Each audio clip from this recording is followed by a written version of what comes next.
तो आज अपन जो बिल्कुल आज अपन जो चर्चा करेंगे वो शहरिया जनजाति के ऊपर चर्चा करेंगे, और शहरिया जनजाति के बारे में आपको सब कुछ पढ़ना भी है। आपके सामने है शहरिया जनजाति।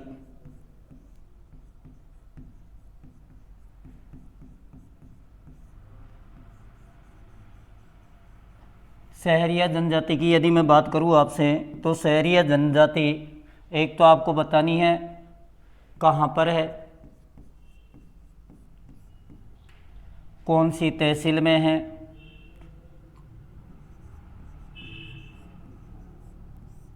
कौन सी तहसील में है, इसके मुखिया को क्या कहा जाता है, मुखिया को क्या कहा जाता है। और अगला एक प्रश्न यहीं से लेंगे कि इनको जो जनजाति है उसके बारे में विशेष क्या है। ये 4 पॉइंट आपको सबसे पहले शहरिया जनजाति के बारे में जानना है। तो देखिए, शहरिया जनजाति की अगर अपन बात करें तो ये 12 ज़िले में है। कहाँ पर है, तो आप कहोगे 12 ज़िले में, ये आपको पता है ही। दूसरा, तहसील अगर पूछे तो 2 तहसीलों के नाम बताओगे। एक तो आपको बताना है किशनगंज, और दूसरा आपको नाम बताना है शाहबाद। ये 2 तहसील में सर्वाधिक पाई जाती हैं शहरिया जनजाति। अच्छा, शहरिया जनजाति के मुखिया को क्या कहते हैं, आपको सबसे अच्छा प्रश्न यही है आपके सामने।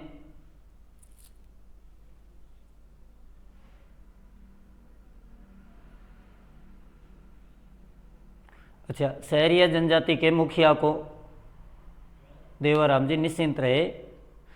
एक्चुअली मैं आपको बता देता हूँ एग्जामिनेशन में क्या माहौल होता है, मैं आपको थोड़ा बता भी देता हूँ। एग्जामिनेशन के दरमियान एक माहौल होता है। आपको एग्ज़ाम से पहले ऐसे लगेगा कि मानो आपको कुछ याद नहीं है, लेकिन मैं आपको वास्तविकता बता रहा हूँ। अगर आपके सामने जो पेपर आया ना, पेपर का पहला प्रश्न यदि टफ लगता है तो आप दूसरे को पढ़े। 2-3 प्रश्नों को देखने के बाद आपको लगेगा कि पेपर हमारे स्तर का ही है, कोई खास बड़ी बात नहीं है। आपको पेशेंस रखना होता है, ठीक है। अच्छा, जो मुखिया है उसको कोतवाल कहते हैं, कोतवाल कहते हैं। और जनजाति विशेष की बात यह है कि भारत सरकार ने इस शहरिया जनजाति को, ये राजस्थान की एकमात्र जनजाति है जिसे आदिम जनजाति में शामिल किया हुआ है। आदिम जनजाति में इसको शामिल किया है। कौन सी जनजाति है, शहरिया जनजाति। मुखिया को कोतवाल कहते हैं। सहलोत जो है वो आपको पता है, गरासिया का जो मुखिया होता है उनको सहलोत कहा जाता है। अच्छा, शहरिया जनजाति की उत्पत्ति की यदि मैं बात करूं तो शहर नामक शब्द से हुई है। उत्पत्ति किससे हुई है, अगर मान लीजिए छोटा प्रश्न आ जाए, कभी आएगा नहीं हालांकि, उत्पत्ति की अगर अपन बात करें तो शहर नामक शब्द से हुई है। और शहर का शाब्दिक अर्थ क्या है, शहर जो शब्द है उसका शाब्दिक अर्थ क्या होगा, तो शहर का शाब्दिक अर्थ होता है जंगल। क्या अर्थ होता है जी, जंगल शाब्दिक अर्थ होता है। जल्दी से आप स्क्रीनशॉट ले लीजिए, फिर अपन आगे बढ़ते हैं, इनके फैक्ट के बारे में बात करते हैं जो लगभग प्रश्न आते हैं।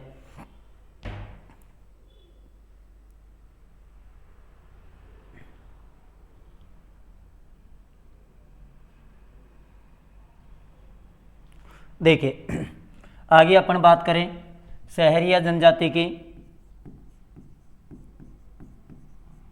शहरिया जनजाति तो आपको एक तो ये याद रखना है कि इनकी कुल देवी कौन सी है। पहला प्रश्न आपको ये याद रखना है, कुल देवी कौन सी है। शहरिया जनजाति की कुल देवी कौन सी है। प्रिय लोक देवता कौन सा है, प्रिय लोक देवता कौन सा है, क्योंकि जनरली प्रश्न पूछ लिया जाता है यहाँ से। इनकी जो छोटी कोठी होती है उनको क्या कहते हैं, छोटी कोठी जो होती है उनको क्या कहते हैं। जो बड़ी कोठी होती है उनको क्या कहते हैं, बड़ी कोठी, उनको क्या नाम दिया जाता है। संस्कार की भी अपन बात करेंगे, जो राजस्थान में लगभग संस्कार होता है। इनका जो कुंभ होता है, कुंभ जो होता है वो कब आयोजित होता है, या इनका जो कुंभ की अगर अपन बात करें तो कहाँ आयोजित होता है, दोनों अपन एक साथ ही लिख लेंगे। एक होता है गोफना, ये गोफना जो वर्ड है, गोफना, गोदना नहीं है, गोफना है, ध्यान रखना। गोफना जो वर्ड है ये किसे कहा जाता है? इनका आदि पुरुष कौन है? सहरिया जनजाति में आदि पुरुष कौन है? यानी ये लोग अपने आदि पुरुष के रूप में किसकी पूजा करते हैं? ये सारे बड़े अच्छे प्रश्न है भाई। इनकी बस्ती को क्या कहा जाता है? इनकी जो बस्ती होती है, जैसे उनके घर होते हैं ऐसे इनकी बस्तियां होती है, तो बस्ती को क्या कहते हैं? इनके गांव को क्या कहते हैं? इनका जो गांव है उसे किस नाम से जाना जाता है?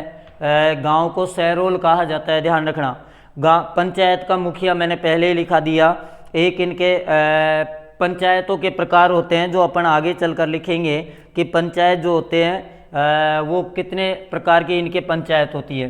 तो देखिए, इनके कुल देवी का आंसर सबके ठीक आया है, कोडिया माता कहा जाता है। कुल देवी कौन सी देवी है? तो कोडिया देवी जो है इनकी कुल देवी है, कोडिया देवी।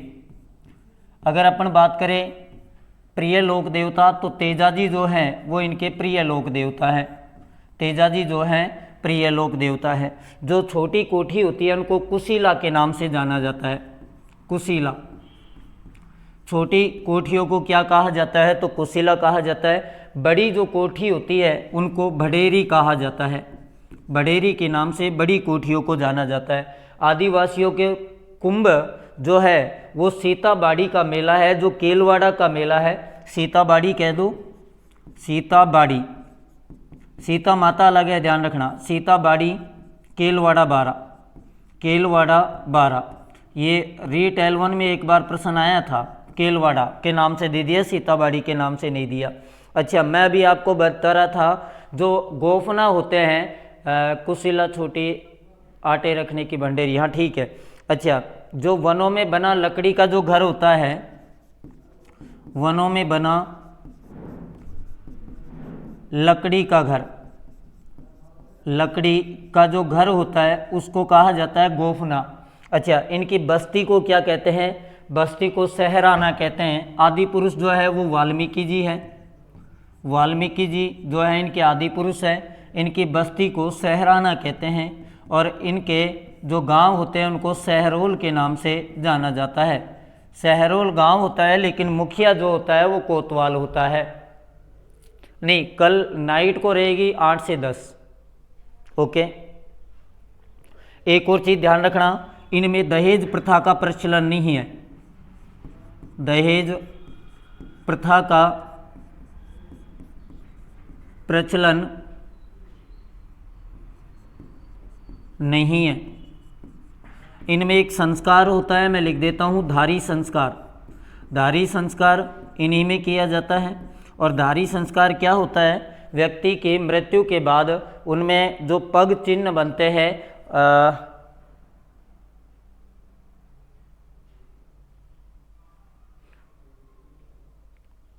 बिल्कुल आदिवासियों का जो मेला है ना वो आप कह सकते हो, कह नहीं सकते हो, होता ही बेणेश्वर का है। लेकिन अपन बात कर रहे हैं ओनली सहरिया जनजाति का कुंभ।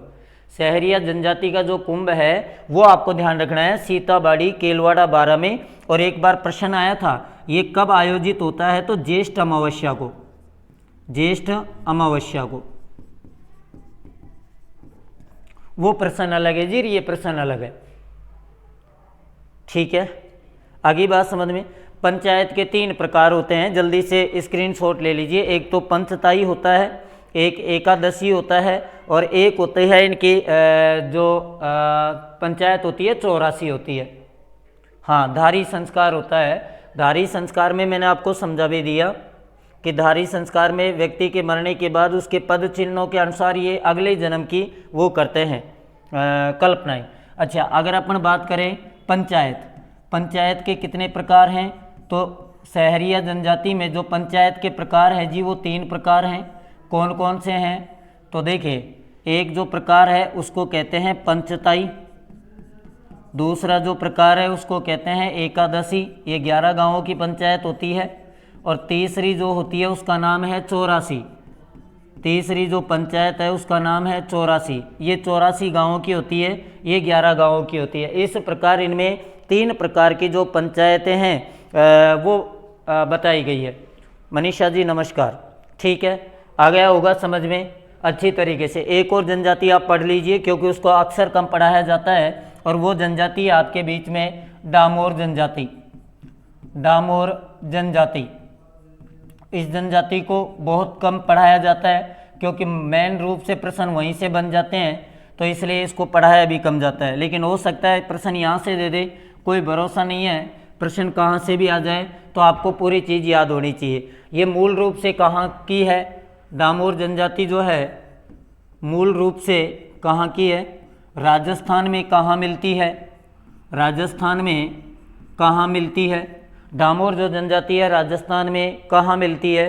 अच्छा, ये तो तहसील वगैरह भी अपना आपको बता देंगे। इनका जो मेला है वो कहाँ आयोजित होता है? मेला कहाँ आयोजित होता है? फिर दूसरी बात यह है कि इसमें विशेष क्या है, तो विशेष को तो अपन लास्ट में ले लेते हैं, क्योंकि इसमें जो पुरुष है ना वो महिलाओं की तरह गोदना गुदवाते हैं, ये सबसे विशेष बातें हैं इसमें। ठीक है भाई, इनका जो मुखिया होता है उसको क्या कहते हैं? इनका जो मुखिया होता है उसको क्या कहते हैं? तो देखिए, अपन बात करते हैं कि ये मूल रूप से डामोर जनजाति जो है वो गुजरात की है। कौन से स्टेट की है? तो आपका आंसर होगा कि साहब ये गुजरात स्टेट की है। अच्छा, राजस्थान में कहाँ? डूंगरपुर। अच्छा, डूंगरपुर में भी अगर स्पेशल तहसील पूछ ले तो आपको नाम बताना है, सीमलवाड़ा। सीमलवाड़ा तहसील में है। इनके मेलों की बात करें उससे पहले इनका जो मुखिया है उसको नायक कहते हैं। मुखिया जो है उसको क्या कहते हैं? तो आप कहोगे साहब इनके मुखिया को नायक कहते हैं। और एक और चीज़ ध्यान रखना, इनके मुखिया में नायक के सिख के अलावा अधिकतर जो प्रश्न आता है ना वो मुखी के नाम से आता है। आ रही है बात समझ में? मैंने फिर बता रहा हूँ, कहीं आप ये सोचो कि भाई अलग से बता दिया। इनका जो मेला है, 2 मेले हैं आपको पता है। एक तो हाँ, ये सही कमेंट कर रहे हैं कि छेला बाऊजी का मेला पंचमहल गुजरात, ग्यारस की रेवड़ी डूंगरपुर, बिल्कुल ठीक है। एक जो है ग्यारस की रेवड़ी का जो मेला है, पहला मेला है ग्यारस की रेवड़ी, ग्यारस की रेवड़ी, और ये तो है जी डूंगरपुर में, मैं बोल रहा हूँ आप लिख लेना। दूसरा है पंचमहल, और पंचमहल का जो मेला है ये गुजरात में है, पंचमहल। और यहाँ जो मेला भरता है उसका नाम है छेला बाऊजी, छेला बाऊजी का मेला। आगे बात समझ में? अच्छा, विशेष क्या है कि ये कत्था बनाते हैं। क्या बनाते हैं? कत्था बनाते हैं। और कत्था किससे बनाते हैं भाई? कौन से पेड़ से? तो आप कहोगे खैर के वृक्ष से, खैर के वृक्ष से। अब देखो, एक बार प्रश्न आया था, एक बोर्ड ने दिया था कि ऐसी कौन सी जनजाति है जो खैर के वृक्ष से कत्था बनाती है? शहरिया जनजाति विकास कार्यक्रम 77-78, जनजाति विकास कार्यक्रम 74-75। अच्छा, आपको पता होगा मैंने ये सारी चीज़ बता दी। हाँ, पैसे तो बहुत होते हैं, सही बात है। राधे राधे जी। अच्छा, क्लियर है? यहाँ तक समझ में आ गया होगा, कोई दिक्कत नहीं है। अच्छा, सॉरी, डामोर जनजाति कत्था नहीं बनाती, कथोड़ी बनाती है। माफ़ी चाहूँगा जी, मैं से थोड़ी गलती हो गई, मैंने डामोर जनजाति में लिख दिया। डामोर जनजाति कत्था नहीं बनाती, हाँ। अच्छा, कथोड़ी बनाती है। इसमें विशेष जो बात है डामोर में, वो आपको ये ध्यान रखना है, पुरुष भी महिलाओं की तरह आभूषण व गोदना करवाते हैं। यानी आभूषण धारण करते हैं और गोदना करवाते हैं। क्लियर है भाई? एक बार जल्दी से स्क्रीनशॉट ले लीजिए, फिर आपको मैं कथोड़ी के बारे में बता देता हूं।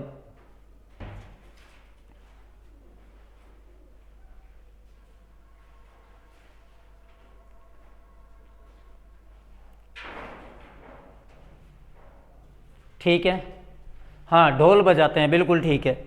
आगे देखिए, एक और जनजाति आप पढ़ लीजिए जो मैंने पढ़ाई नहीं, उसका नाम है कथोड़ी। कौन सी जनजाति है? कथोड़ी जनजाति। इसका काम है कत्था निकालना। कथोड़ी जनजाति की यदि अपन बात करें तो देखिए कथोड़ी जनजाति मुख्यतः कहाँ की है, मुख्यतः कथोड़ी जनजाति मुख्यतः जो है वो महाराष्ट्र की है, महाराष्ट्र की, वो गुजरात की है, ये महाराष्ट्र की है। अच्छा, राजस्थान में कहाँ पाई जाती है कथोड़ी जनजाति? राजस्थान में उदयपुर में। उदयपुर में भी मुख्यतः अगर तहसील पूछ ले तो ध्यान रखना झाडोल और कोटड़ा, ये दो तहसील में ज़्यादा पाई जाती है। सलूम्बर के लगभग भी ये मिलती है, सलूम्बर अलग से ज़िला भी बन गया। अच्छा, इसका जो मुखिया है उसको तो नायक ही कहते हैं, इसका जो मुखिया है उसको नायक कहते हैं। अब ध्यान रखना, अगर नायक का राइट प्रश्न पूछा जाए तो कथोड़ी होता है, वहाँ मुखी कहा जाता है, लेकिन काफ़ी बार नायक का प्रयोग भी देखने को मिल जाता है। तो आगे आप देखिए, आगे आप कहोगे कि इस जनजाति में जो विशेष है, एक तो कत्था बनाती है। अब कत्था किससे बनाती है? तो खैर के वृक्ष से, खैर के वृक्ष से कत्था बनाया जाता है। ठीक है, एक इनको ध्यान रखना, मांस पसंद है। एक बार प्रश्न पूछा था कि कौन सा मांस पसंद है, तो ये एक ऐसी जनजाति है जिसे बंदर का मांस पसंद है, बंदर का मांस पसंद है। कौन सी जनजाति है? तो आप कहोगे बंदर का मांस जिस जनजाति को पसंद है वो कथोड़ी जनजाति है। क्लियर हो गया। एक फड़का होता है, एक नाम सुना है आपने फड़का, ये बहुत ज़्यादा ये वर्ड भी ट्रेंड में चला था। फड़का जो होता है ना, फड़का का मतलब होता है यहाँ की स्त्रियों का, स्त्रियों द्वारा मराठी अंदाज में, मराठी अंदाज में साड़ी पहनना, मराठी अंदाज में साड़ी पहनना क्या कहलाता है? फड़का कहलाता है। स्त्रियों के द्वारा मराठी अंदाज में साड़ी पहनना क्या कहलाता है? फड़का कहलाता है। और एक चीज़ नोट कर लेना, दूध का प्रयोग नहीं करते, दूध का प्रयोग नहीं करते, प्रयोग नहीं करते। क्लियर है भाई? एक बार पुनः बता देता हूँ, कथोड़ी जनजाति मुख्यतः महाराष्ट्र की है। राजस्थान में उदयपुर, झाडोल या कोटड़ा तहसील में मुखिया को नायक कहा जाता है। कत्था बनाती है किससे? खैर के वृक्ष से। मांस किसका पसंद है? बंदर का। फड़का जो है स्त्रियों के द्वारा मराठी अंदाज में जो साड़ी पहनी जाती है उससे फड़का कहा जाता है। और कथोड़ी जनजाति जो है दूध का प्रयोग नहीं करती। आई थिंक आपको बड़े अच्छे से समझ आ गया होगा कि अपन ने जो आज पढ़ा है, एक तो सहरिया जनजाति पढ़ी है, दूसरी आज जो पढ़ी है अपन ने वो डामोर जनजाति पढ़ी है, और तीसरी जो आपने हाँ शराब तो पियेंगे, तीसरी जो पढ़ी है वो कथोड़ी जनजाति पढ़ी है। क्लियर है भाई?